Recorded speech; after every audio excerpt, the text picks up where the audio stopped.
crois élire ton maire? T'as tout faux.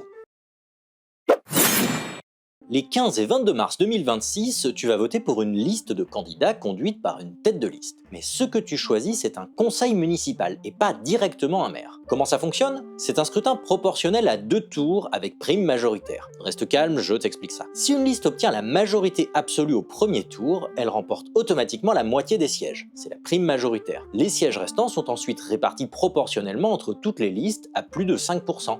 La liste gagnante est donc surreprésentée pour lui donner une majorité stable. Si personne n'atteint la majorité absolue au premier tour, on revote une semaine plus tard.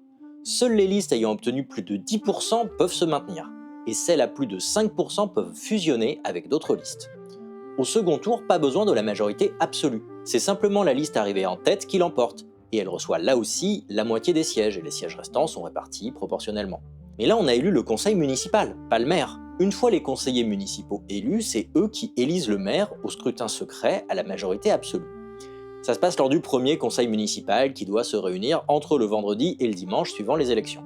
En pratique, dans l'immense majorité des cas, c'est bien la tête de liste arrivée en tête qui devient maire, mais c'est pas automatique. Des alliances peuvent se former entre plusieurs listes pour imposer une autre personnalité. Le régime est différent dans Paris, Lyon et Marseille, qui sont des villes avec des arrondissements. Dans ces 3 villes, c'est encore un peu plus complexe.